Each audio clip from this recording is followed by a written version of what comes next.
नमस्कार, माझं नाव विक्रम मेंदळे. मी पुण्यामध्ये प्रभात रोडवरती असलेल्या आणि कर्वेनगरमध्ये असलेल्या विक्रम्स फिटनेस स्टुडिओचा फाउंडर डायरेक्टर आहे. आता आपण यूट्यूब चॅनल काढलंय. माझ्यामध्ये 4-5 व्हिडिओज झालेले आहेत. त्यातल्या पहिल्या व्हिडिओमध्ये आपण इंट्रोडक्शन घेतलं. दुसऱ्या व्हिडिओमध्ये मी हे सांगितलं की आपली माणसाची शारीरिक प्रकृती ही 3 गोष्टींवरती अवलंबून असते. ते म्हणजे आहार, व्यायाम आणि रात्रीची झोप. आणि ह्याच 3 गोष्टी आपल्याला बेसिकली मॅनेज करायला लागतात. आणि आपल्याला जे काही फिजिकल ट्रान्सफॉर्मेशन हवं असतं तर त्याच्याकरता ह्या तिन्ही गोष्टींवरती काम करणं गरजेचं असतं. ह्यातल्या फक्त डाएट आणि एक्सरसाइज किंवा फक्त एक्सरसाइज आणि झोप ह्या 3 पैकी 2 गोष्टींवरती काम करून पाहिजे तसा रिझल्ट मिळत नाही. बरं, आजचा व्हिडिओ जो आहे तो जरा वेगळा आहे. आजचा व्हिडिओ रुटीन या शब्दावरती, लिटरली रुटीन ह्याच्यावरती आजचा व्हिडिओ आहे. रुटीन म्हणजे काय, तर थोडक्यात आपली दिनचर्या. आजकाल मी बघतोय की आपल्याकडे जे क्लायंट्स येतात ज्यांची वजनं वाढलेली असतात, भरपूर लोक असं येऊन म्हणतात की तुम्ही जे म्हणतात त्या पद्धतीनेच पोळी भाजीच खातो, नाश्त्याला उपमा पोहेच खातो, संध्याकाळी भाकरी भाजी पण खातो, अर्धा पाऊण तास चालायला पण जातो, पण तरी माझं वजन उतरत नाही किंवा वाढतच चाललंय. असे काही काही क्वेश्चन्स असतात.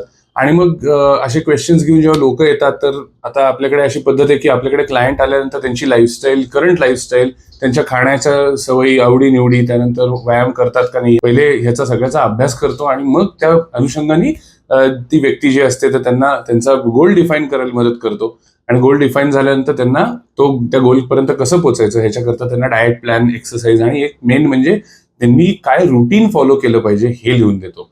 जर का आपण आता बघितलं असेल की आपल्याला भरपूर वेळा असा प्रश्न पडतो की आपल्या आजी आजोबा किंवा त्या काळची जी लोक आहेत ती 85, 90 वर्ष जगली कुठल्याही गोळ्या न खाता. तर आपण जेव्हा असे प्रश्न आपल्याला पडतात तर तेव्हा आपण म्हणतो की नाही, ती जुन्या काळची लोक होती, त्यांची बॉडी खूप चांगली होती, आता आपली काही एवढी नाही, किंवा असं आपण काहीतरी थातूर मातूर कारण काढून तो विषय सोडून देतो. पण जर का आपण त्यांच्या लाईफस्टाईलकडे बघितलं, म्हणजे उदाहरण, अगदी साधं उदाहरण, म्हणजे मी माझ्या आजी आजोबांच्या लाईफस्टाईलकडे जर का बघितलं, आता आज ते आजोबा 92 वर्षाचे आहेत, आजी आहे 88 वर्षाची. दोघंही सकाळी उठून फिरायला जातात, त्यांना ब्लड प्रेशर नाही, डायबिटीस नाही, कुठल्याही पद्धतीचे विकार नाही आहेत. त्यांच्या आयुष्याकडे जर का आपण बघितलं तर ते वर्षानुवर्ष एक रुटीन फॉलो करत आलेले आहेत. म्हणजे ही लोक त्याच वेळेस झोपतात, त्याच वेळेस उठतात. ती लोक तेवढा तो व्यायाम त्यांनी जेव्हा केव्हा करायला चालू केला होता तेव्हापासून आजपर्यंत तेवढा तो व्यायाम केल्याशिवाय ते राहत नाहीत. दुसरी गोष्ट, घरचं खाणं हे ऑलमोस्ट त्यांचं 100% असतं. कारण का, म्हणजे मी जेव्हा आजीला सुद्धा विचारतो की आजी आपण काही आज बाहेरनं ऑर्डर करायचं का, तर तिचा पहिला प्रश्न असतो, कशाला बाहेरनं ऑर्डर करायचं, घरच्या घरी मी तुला बनवून देते. तर त्यामुळे घरचं खाणं उत्तम, व्यवस्थित आपण स्वतःच्या हाताने बनवलेलं ते ती लोक खात होती. वेळच्या वेळेस खाणं, वेळच्या वेळेस झोपणं, त्याच वेळेस रोज झोपणं, त्याच वेळेस रोज उठणं, त्याच वेळेस मोस्टली तेवढाच तो ठरलेला आहे तो व्यायाम करणं. आणि मेन म्हणजे घरचं खाणं. आणि घरच्या खाण्यामध्ये सुद्धा त्यांची क्वांटिटी ही प्रचंड लिमिटेड होती. म्हणजे ह्या लोकांकडे बघितलं आपण तर त्यांचं असं नव्हतं की आवडतीची भाजी किंवा आवडतीचा पदार्थ असेल तर तो जास्त खाणं आणि नावडतीचा असेल तर कमी खाणं, हे प्रकार त्यांच्याकडे नव्हते. आणि त्याच्यामुळे त्यांच्या शरीरामध्ये एक सिस्टीम सेट झाली होती.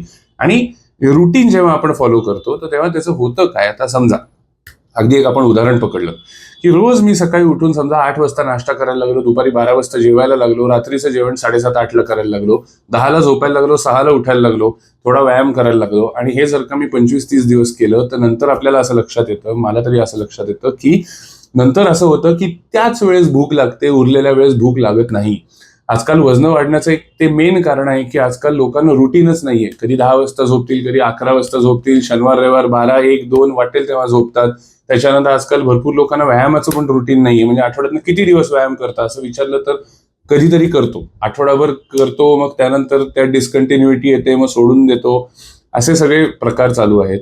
आणि रुटीन हे फार महत्वाचं असतं. रुटीननी एक्झॅक्टली होतं काय, तर त्याच वेळेस आपले भूक लागण्याचे हॉर्मोन्स हे सिक्रेट केले जातात, त्यामुळे आपल्याला भूक लागते. मग आपण नाश्ता किंवा जे काय जी वेळ असेल त्याप्रमाणे आपण खाल्ल्यानंतर मग ह्याच्याने होतं काय की जे आपण खाण्याच्या वेळा आहेत तर त्या खाण्याच्या वेळा सोडून मध्ये मध्ये जे भूक लागणं आहे तर हा प्रकार होत नाही. दुसरी गोष्ट म्हणजे झोपण्यात कुठलाही प्रॉब्लेम येत नाही, त्याच वेळेस डोळे मिटायलाच लागतात. आणि ही साधी गोष्ट तुम्ही प्रत्येकाने करून बघा. एक कुठला तरी टाइम ठेवा झोपायचा, समजा कुणाचा 10 असेल, कुणाचा 10:30 असेल, 15-20 दिवस न चुकता त्याच वेळेस झोपा, त्याच वेळेस उठा. नंतर असं लक्षात येईल की त्यावेळेस म्हणजे ती वेळ जशी जवळ येते, उदाहरणार्थ समजा मी 10ला झोपतो तर 9:30 जसे वाजायला लागतात तसे माझे डोळे मिटायला लागतात, मला शांत झोप लागते, सकाळी जाग देखील फ्रेश येते. तर ह्या सगळ्या गोष्टी होतात. ह्या फक्त एक गोष्ट म्हणजे रुटीन, शरीराचं एक रुटीन लावणं आणि ते रुटीन न त्याच्यामध्ये लॅप्सेस येऊन देतात किंवा त्याच्यामध्ये कुठलाही बाधा न येऊन देतात ते रुटीन भरपूर वेळ फॉलो करत राहणं, त्याच्यानीच बेसिकली एक चांगले रिझल्ट जे असतात ते आपल्याला मिळतात. आणि ज्या व्यक्तीला रुटीन नाही तर त्या व्यक्तीचं वजन सुद्धा कमी होणं अवघड असतं, निरोगी राहणं अवघड असतं. त्याच्यानंतर रुटीन जर का नसेल तर कधीही भूक लागते, जेव्हा जेवायची वेळ असते तेव्हा भूक नसते, जेव्हा जेवायची वेळ नसते तेव्हा भरपूर भूक लागलेली असते. त्याच्यानंतर इच्छा आहे झोपायची पण झोप लागत नाही. सकाळी उठायच्या वेळेस असं होतं की स्वतःला बेडमधनं बाहेर ढकलावं लागतं कारण का झोप कंप्लीट झालेली नसते. हे जे सगळे प्रॉब्लेम्स होतात ह्याचा कुठे ना कुठेतरी शरीरावरती मग फरक पडतो आणि त्याच्यातनं मग वजन वाढणं किंवा लाईफस्टाईल डिसऑर्डर्स होणं, केस पातळ होणं, नखं खराब होणं, इनडायजेशन, ह्या सगळ्या गोष्टी त्याच्यामधनं उद्भवायला लागतात. आणि या सगळ्या गोष्टींवरती मात करण्याकरता एकच पहिली त्यातली गोष्ट म्हणजे रुटीन, काही ना काहीतरी रुटीन आणि डिसिप्लिन हा आपल्याला फॉलो करायला पाहिजे. म्हणजेच आपल्याला त्याचा लॉंग टर्म मध्ये हेल्थ बेनिफिट्स त्याच्यामधनं दिसतात. तर रुटीन मित्रांनो ही फार महत्वाची गोष्ट आहे.